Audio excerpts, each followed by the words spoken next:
Welcome back, boys and girls. I got a new microphone, so hopefully I'm sounding nice and crispy today.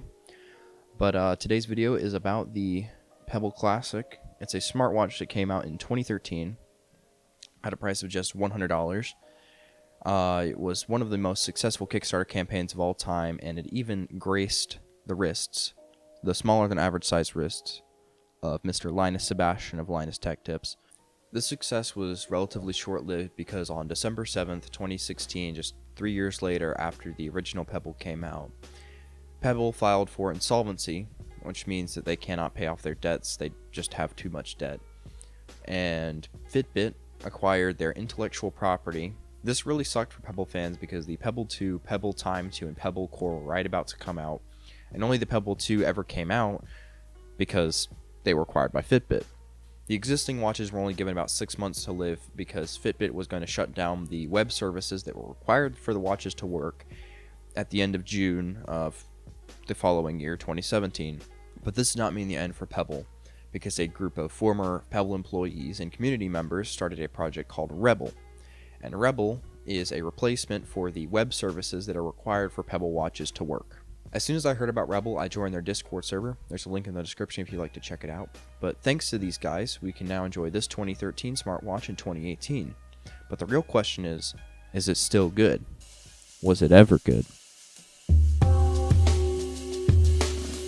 I was curious to see if it still held up today, so I set up Rebel on it. It was super easy, took 30 seconds, and it was just like when it was new. And then I used it for a week. The first thing you'll probably notice is that the Pebble looks like a Nook that's been shrunk down and has a strap on it. And then the second is that it doesn't have a touchscreen like seemingly every other device that's come out in the past 5 years. This unusual screen, or at least unusual for a smartwatch, is a key part of the Pebble's design. Like I said before, it only costs $100, and so this e-ink display helps save money to keep that price down. But the other thing is that it saves a ton on battery life. When it was brand new, I could get like a week of charge out of it. Now I can only get a couple of days, but that still blows most other smartwatches out of the water at just a single day of use.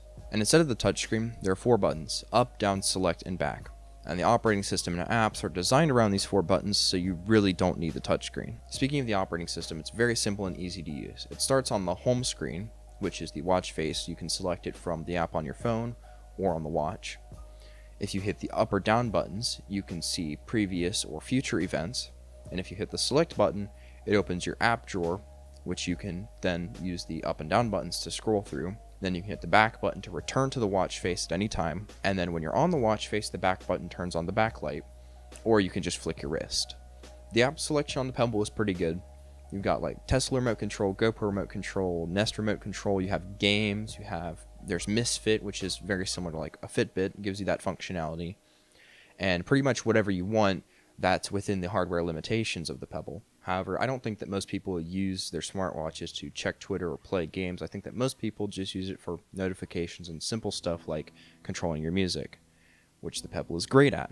The Pebble has a pretty simple notification system where you can hit select to dismiss the notification, open it on your phone, you can respond to text messages or pick up calls, and some other functions ranging in usefulness. For the week that I used the Pebble, I mostly used it for checking notifications and controlling music on my phone without taking my phone out of my pocket. And for that, it did an excellent job. And I think that if you wanted a smartwatch and you didn't want to spend that much money for it, you wanted the creature comforts that come with having a smartwatch, then the Pebble would be a great option, as it is only $40 on Amazon. Thanks for watching. I hope you enjoyed the video. I got a lot of comments on the last video suggesting things for me to do with the Power Mac, and I'd love to, but I had another idea. I could use this PowerBook G3 instead and see if we can do some of the stuff that you guys suggested to the G3. So leave a comment if you'd like to see that.